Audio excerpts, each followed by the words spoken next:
F-35s and F-15s make the Israeli Air Force a powerhouse. The Israeli Air Force, IAF, is largely considered to possess the most advanced and formidable fleet of airframes in the Middle East. Its arsenal is primarily comprised of American-made planes that the IAF have uniquely modified to fulfill the military branch's operational aims. Surrounded by hostile adversaries including Hezbollah, Hamas and Iranian-backed proxy groups, the IAF depends on its fleet of fighter jets to strike targets right beyond its borders. Additionally, the IAF has to prioritize the increasingly threatening position of the Islamic Republic of Iran. Israel needs fighters that can travel long ranges to reach Iran's nuclear assets and other targets. The IAF's leading fighters are unquestionably its F-35I Adir and F-15 IRAM, Thunder, variants. While Israel's F-15I fighters have been superseded by fifth-generation jets, they have remained the IAF's strategic aircraft.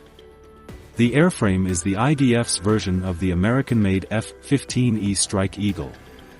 The Thunder first entered service in Israel's Air Force in the late 1990s and has played a vital role in the military branch's operations for over 2 decades now.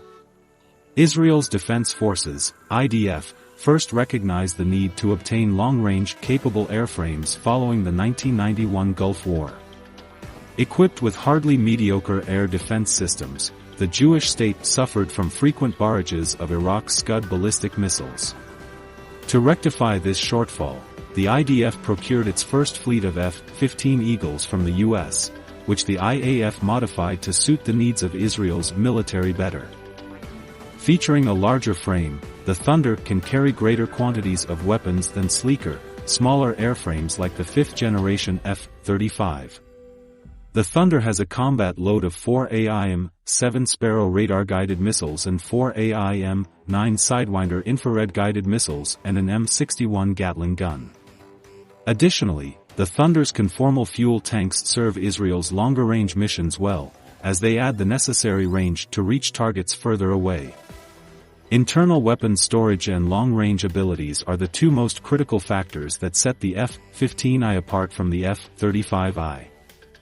The F-35I Adir's history with Israel's Air Force dates back to 2010, when the Jewish state became the first country outside of Lockheed Martin's F-35 Joint Strike Fighter 9-nation co-development group to purchase the fighter.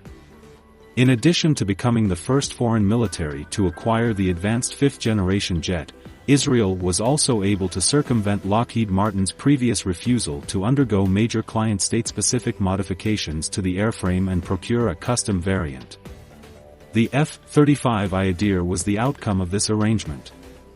Largely described as the most dominant fifth-generation fighter on the planet, the F-35, even without the IDF specifications, serves as a deterrent from the ground. However, the IAF specifications for the airframe have only elevated it. As detailed in an earlier piece in 1945, the F-35I variant can be externally modified by the Israeli Air Force, IAF, which also has access to the jet's advanced digital architecture, including its communication systems, electronic warfare and surveillance suite, and mission control hardware. Included in the Mighty One's Israeli-made hardware is an electronic warfare system that has a plug-and-play function for add-on systems like air-to-air missiles and external electronic warfare pods. While the F-35 fulfills many needs for Israel's Air Force, its dependence on mid-air refueling for long-range missions remains a sticking point. In January, Israel's Defense Ministry agreed to procure 2 Boeing KC-46A refueling tankers and 12 Lockheed Martin CH-53K helicopters in a long-expected deal. While these tankers would allow the IAF to perform operations in Iran and other long-range targets, its procurement of these essential airframes has been stalled due to developmental challenges and delays. It is currently estimated that the Jewish state will not see the KC-46A tankers or CH-53K helicopters on its soil until 2025.